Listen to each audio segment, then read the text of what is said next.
سبحان الله والحمد لله لا إله إلا الله الله أكبر.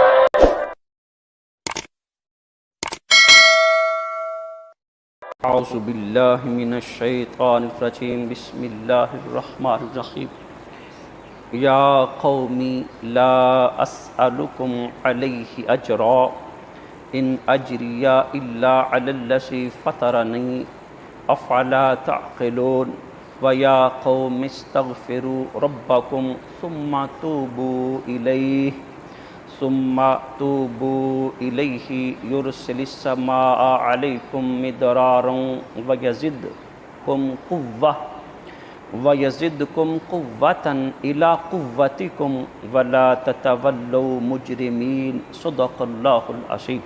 اللہم صلی علی سیدنا و مولانا محمد وآلہ واصحابہ وبارک وسلم.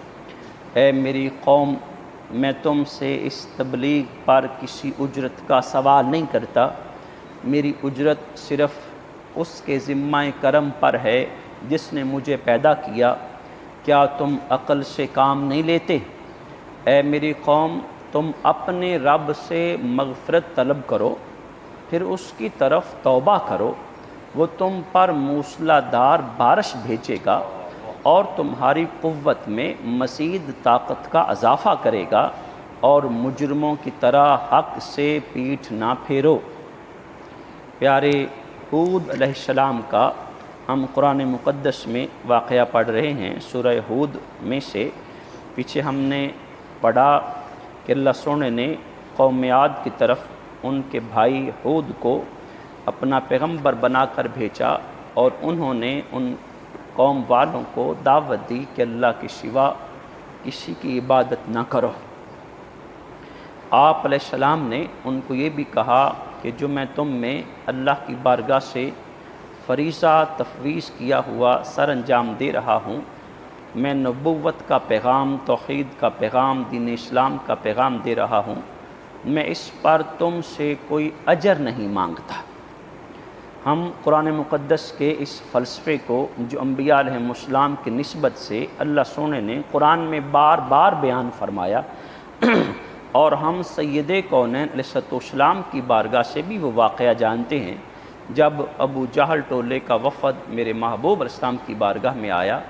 اگر آپ حکومت چاہتے ہیں آپ کو سردار بنا دیا جائے، اگر آپ دولت چاہتے ہیں تو انبار لگا دیے جائیں، اگر خاتون کی خواہش ہے تو اس کے بارے میں آپ کا فیصلہ تسلیم کیا جائے، لیکن آپ اپنے مشن سے ہٹ جاؤ، اپنے منصب سے ہٹ جاؤ. اللہ وحدہ لا شریک کی تبلیغ، اس کی وحدانیت بیان کرنے سے ہٹ جاؤ.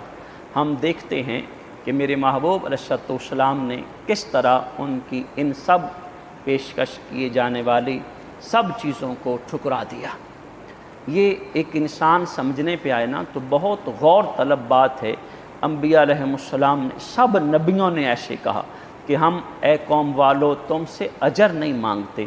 جب ایک پیغمبر ہے، ایک نبی ہے، وہ قوم سے کسی چیز کا مطالبہ نہیں کر رہا، کسی بھی نوعیت کی ان سے کوئی سفارش، کوئی ڈیمانڈ، کوئی مطالبہ نہیں ہے، اس کی کوئی طلب نہیں ہے، اور بغیر کسی دنیاوی طلب کے وہ اپنے سارے قوم والوں کے خلاف کھڑا ہو جاتا ہے جو ناحق ہوتے ہیں. تو ایک سادہ انسان اگر نتیجہ نکالے تو اس بات پر غور کرے، اس کو نہ حکومت کی طلب ہے، نہ دولت کی طلب ہے، نہ عورت کی طلب ہے، نہ کسی اور اجر کی طلب ہے. یہ اکیلا ہو کر ساری قوم سے ٹکرا گیا ہے. آخر کوئی تو وجہ ہے اس کے ذہن میں، اس کے پیچھے کوئی تو قوت کار فرما ہے. وہ اس بات پر غور کر لے تو بلا شبہ وہ ہدایت کے راستے کی طرف آ سکتے ہیں.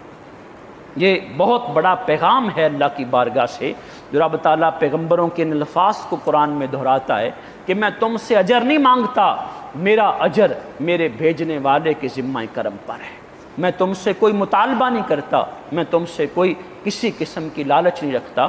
تو یہ اللہ کے پیغمبر ہونے کی ایک بہت بڑی دلیل ہے کہ یہ وسائل بھی نہیں چاہتا، پروٹوکول بھی نہیں چاہتا، کوئی اجر بھی نہیں چاہتا، اور سوری قوم سے ٹکرائے کھڑا ہے۔ وہ نمرود وقت ہو تب ٹکرائے کھڑا ہے، وہ فرعون وقت ہو تب ٹکرائے کھڑا ہے۔ وہ سارے وسائل جو قوم عاد تھی، تفسیروں میں لکھا ہے بڑے گران ڈیل تھے، یہ معاشی طور پر بڑے سٹرانگ تھے، یہ اپنے آپ کو قوت میں اپنے سے کسی کو ثانی سمجھتے نہیں تھے۔ تو جب ایسی گرانڈین قوم ہو اور ایک شخص واحد، ایک بشر واحد کھڑا ہو جائے اللہ کا نبی نبوت کا دعویٰ لے کر، اور بغیر کسی اجر کے، بغیر کسی مطالبہ کے، تو وہ قوم غور کرے کہ آخر کوئی تو قوت کار فرما ہے اس کے پیچھے جو اس کو اتنا بڑا جرت کا فیصلہ کرنے پر لگا رہی ہے۔ تو آپ نے فرمایا میں تم سے کوئی اجر نہیں مانگتا، ان اجری الا علی الذی فطرنی، میرا اجر، میرا سارا معاملہ اس ذات کے ساتھ خاص ہے جس نے مجھے پیدا کیا۔ سبحان اللہ، سبحان اللہ۔ ہم یہ جو حدیث الفاظ پڑھتے ہیں العلماء ورثۃ الانبیاء، ہاں بھائی، علماء انبیاء کے وارث، ہاں جی، کیا کریں اس قوم کا، کیا کریں اس کو؟ انبیاء کی وراثت میں یہ نہیں ہے کہ میرا اجر اللہ کے ذمہ۔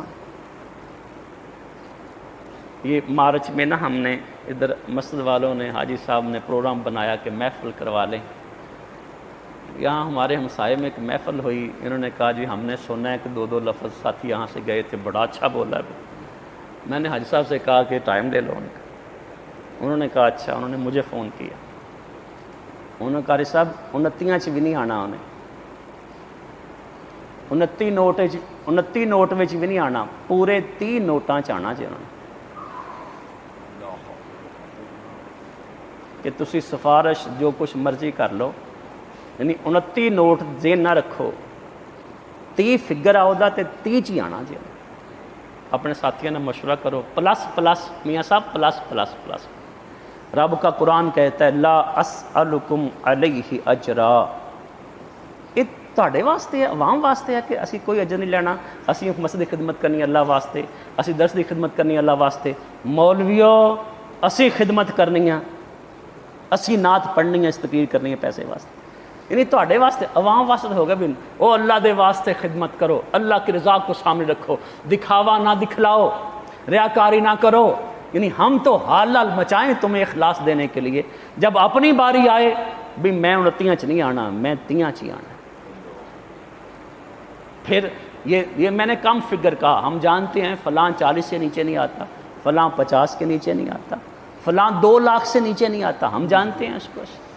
یعنی یہ وہ طبقہ ہے سچ، تب سے میں اس حضرت صاحب کا نام لوں تو یہ کئی آپ میں سے کئی کہیں گے یار وہ تو یار کیا کمال کے حضرت صاحب ہیں، اور جب انہوں دی منہ ڈنڈا پھیرا تو وہ بھی کہنا میں 29 نہیں آنا، میں 30 دے 30 لینے۔